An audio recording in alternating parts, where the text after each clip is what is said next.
Our 2018 election coverage continues tonight with a look at Congressional District 1, where incumbent Tom O'Halloran, a Democrat, is running against Republican challenger Wendy Rogers. We heard from O'Halloran last week, so tonight we welcome Wendy Rogers to Arizona Horizons. Good to see you again. Great to be here, Ted. Thanks. Thank you for being here. This is as I mentioned, every time we talk to anyone from Congressional District 1, I don't care if they're running or they're already, this is a massive district. Why do you want to represent this district? I'm a great fit for this district. I'm a retired Air Force veteran. As you know, I was one of the first women pilots in the Air Force. I'm a small business owner, a mother, a grandmother.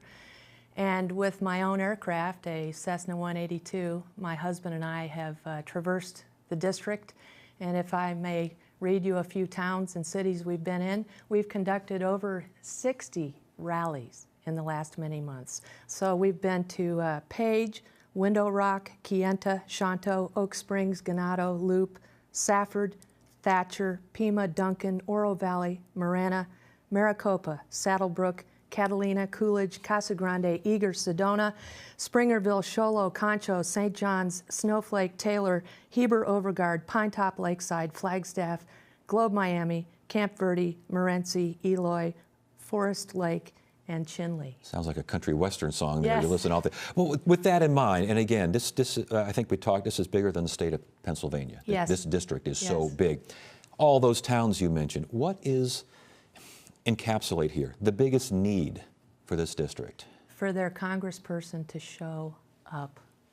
I have been told time and time again, Wendy Rogers, you are the first person to come to our town. In many cases, they don't know who their congressman is. And then I always come, we promote the event, we have it at a restaurant, and then everybody turns out. We went to Page, for example, in July, and I had 3 different news outlets show up. I didn't even know Page had 3 news outlets. The restaurant was full, and they just were so appreciative that I came to listen. And I always stay for a meal. And the biggest issue I have found in this district is water. So it's either ranchers can't get enough water, farmers can't get enough water. They're worried about the federal overreach to do with water. They're worried about the Native American water juxtaposition on that issue. And so I get an earful about water. Also, fire, especially in Coconino County.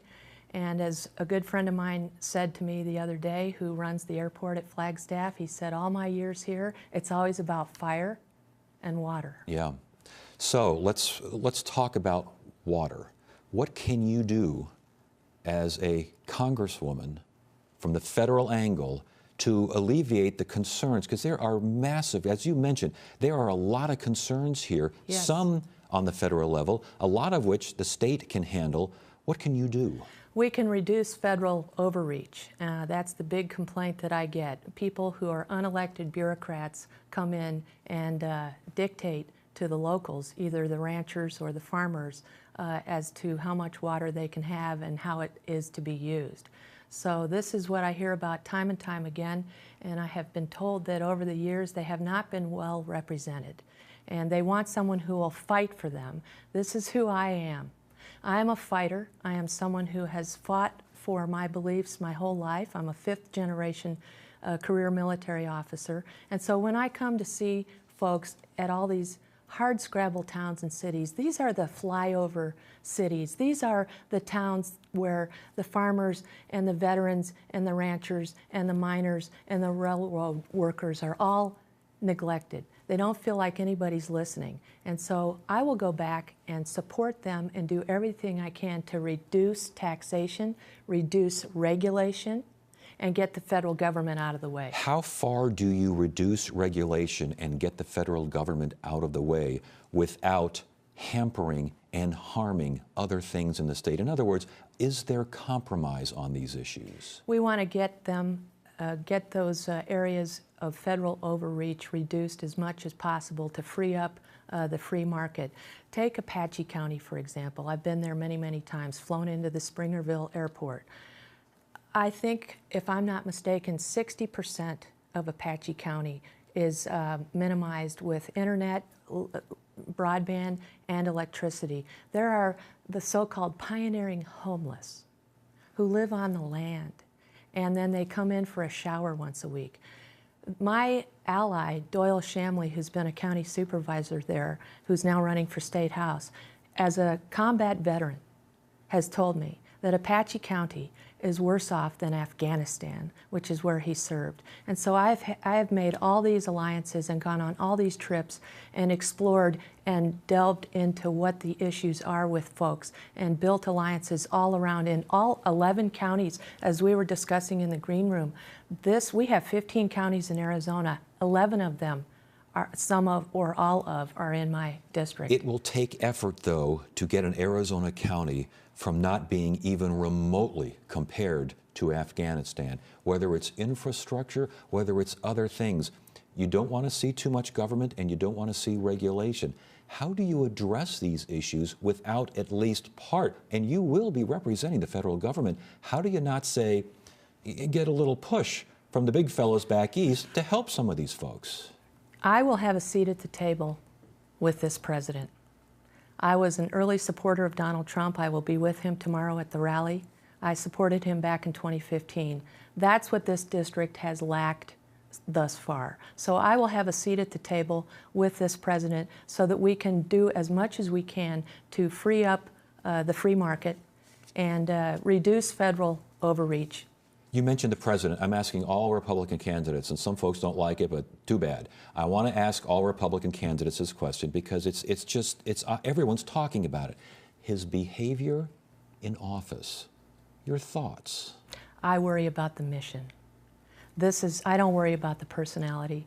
I am so happy with what he has accomplished thus far.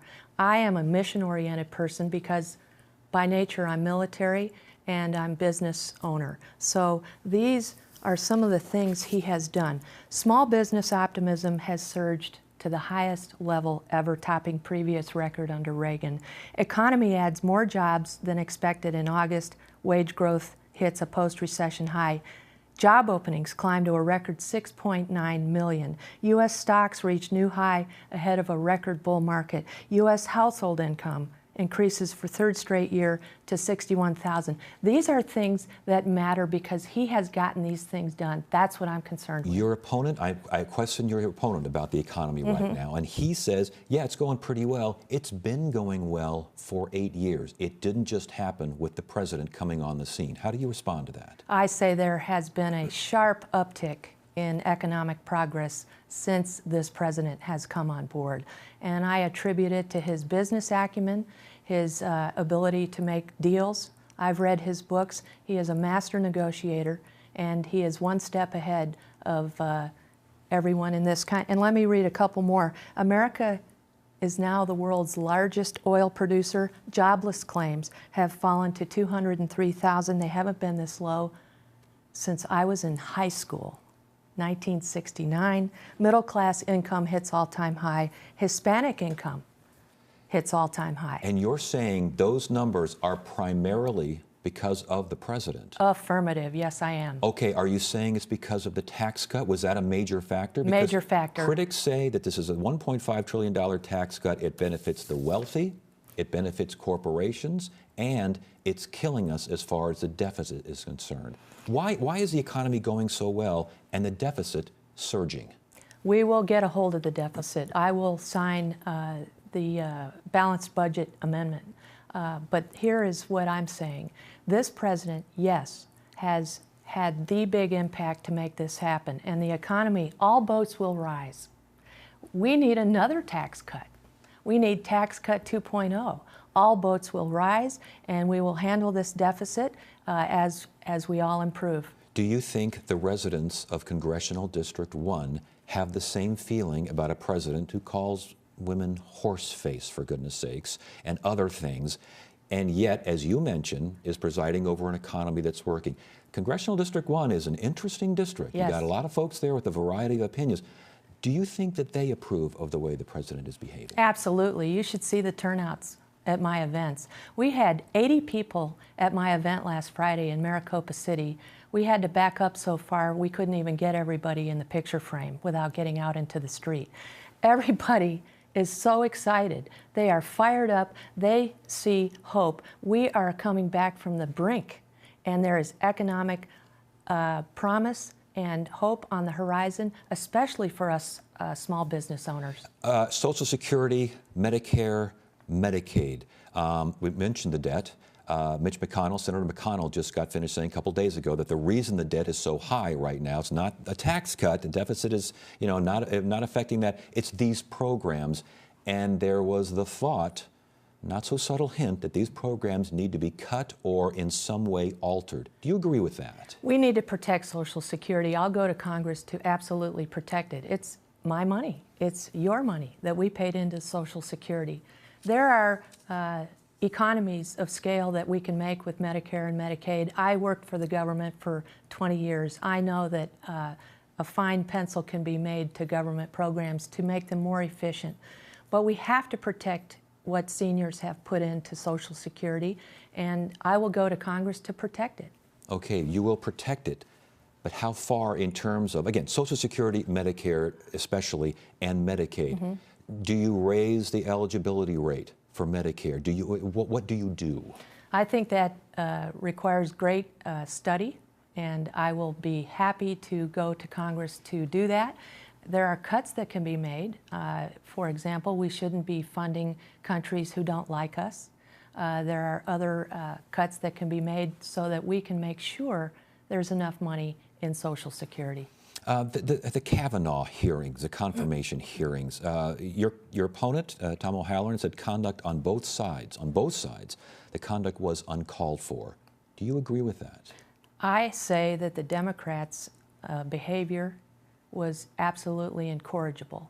And I am much stronger than what Mr. O'Halloran said. This has people fired up more than ever. I get interviewed about this all the time, and what I say is it is due process.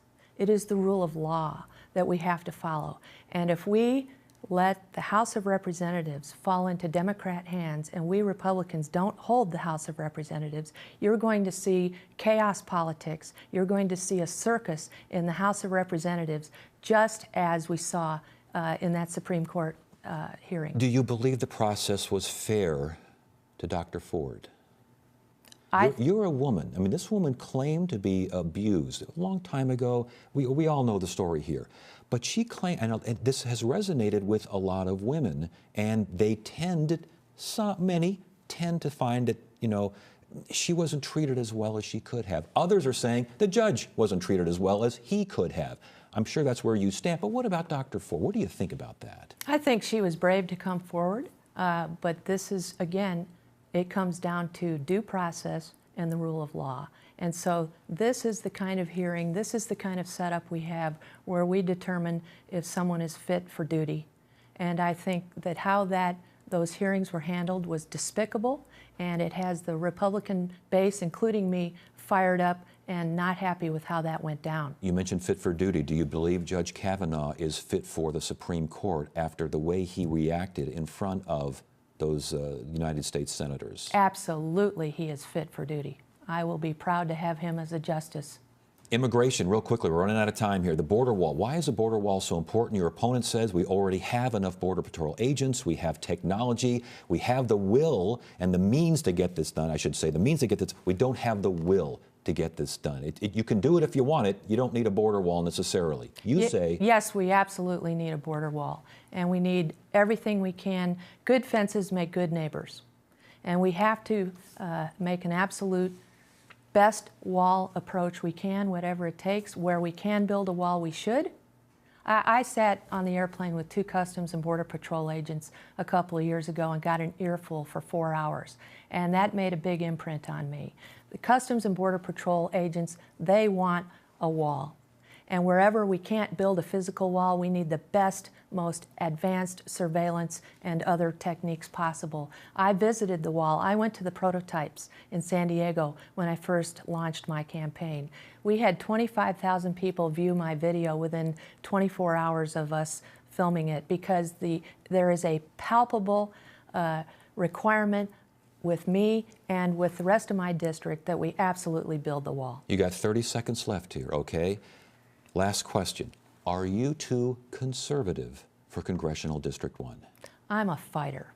I want to defend my country. I took an oath of office to defend the Constitution against all enemies, foreign and domestic. I want the jobs, I want the economy to keep coming along as it is under President Trump. I want to secure the border. I want to serve my country so that I can go to Washington and support this president and support my district. Wendy Rogers, it's good to see you again. Thank you so much for joining us. We appreciate it. Thank you, Ted.